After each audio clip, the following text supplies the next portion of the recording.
Staying in the House, please be seated.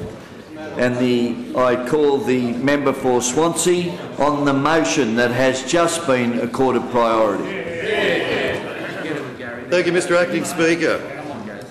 Mr Acting Speaker, I submit that this motion deserves priority because the Federal Labor Government's carbon tax will cost New South Wales... Order. The member for Swansea. Again, I draw the member's attention to that there is too much audible conversation going on. If you want to keep a conversation going, please leave the House. Start the member's time again. Thank you, Mr Acting Speaker. Mr Acting Speaker, I submit that this priority motion deserves priority, and I say this because of the following reasons. Mr Acting Speaker, the Federal Labor Government's carbon tax will cost New South Wales at least 31,000 jobs, 18,500 of which are in the Hunter Valley. A New South Wales Treasury review has found that a $3.7 billion annual hit will occur to the New South Wales economy. There will be an increase in electricity prices to New South Wales households by up to $498 per annum. Now, I haven't finished yet, Mr Speaker, but I already submit, for those reasons that I've already mentioned, that this motion be accorded priority. Moving along, Mr Acting Speaker, depending on usage, increases in electricity prices to New South Wales businesses will occur of between $927 and $4,191 per annum. Prices to families, electricity prices to families and businesses alike, which have already been forced up as a result of the former government's mismanagement. Mr Acting Speaker, New South Wales will see a loss of dividends from electricity generators by about $45 million this year alone, rising to $290 million by 2014-15. Mr Acting Speaker, this highlights the election promises broken by the Federal Labor Government under Julia Gillard. Ms Gillard, who amongst other things is known to have said, there will be no carbon tax under a government which I lead. Now, Mr Acting Speaker, I ask the Leader of the Opposition, where does he stand on this issue? Does he support his federal colleagues? Madam Speaker, the New South Wales Treasury has confirmed that the federal government's carbon tax will push up prices, cut jobs and slash the growth of many businesses.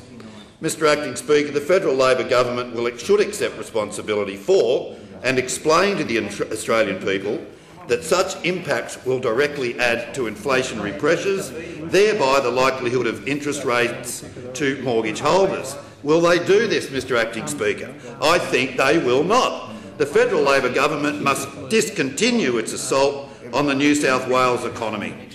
Mr Acting Speaker, an interesting aside to all of this is that we're already aware that many elderly within our communities and people on fixed incomes, because of increases in electricity prices, are actually turning off their refrigerators of a night time in order to save electricity costs. Mr Acting Speaker, these people are, I guess, what you would call collateral damage to such a federal government carbon tax. But do they care? Again, I think not.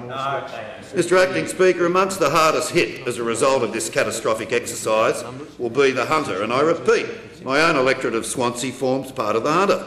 It has anticipated that instead of substantial job growth across the Hunter, we will actually see the loss of 18,500 jobs.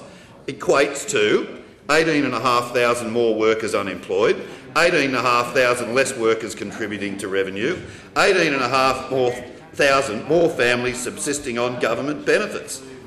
Mr Acting Speaker, the Hunter is a region which needs more jobs, not a crippling tax which is going to push up the unemployment rate, add to the numbers of homeless and rip out the hearts of many communities, destroying families on the way. And while I'm on the Hunter, Mr Acting Speaker, I must mention that we can anticipate similar results in the Illawarra region. Now, I don't act for the Illawarra. That seems to be quite inadequately represented by members on the other side. But I do express my concern for those members of communities throughout the Illawarra.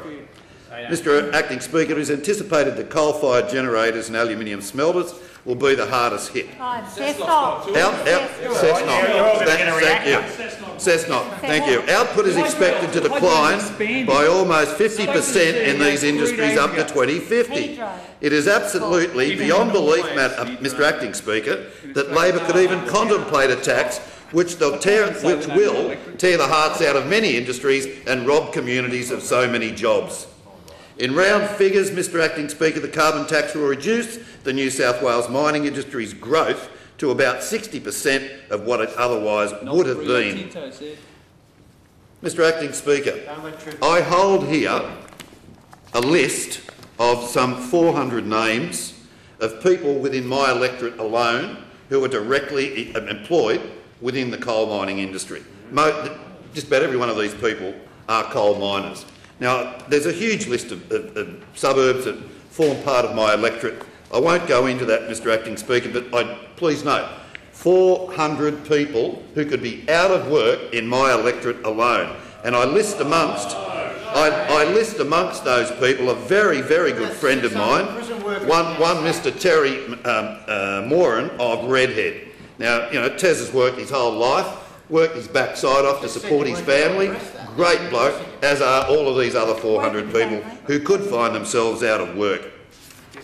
Mr Acting Speaker, I commend this motion to the House. The question is that the motion that has been accorded priority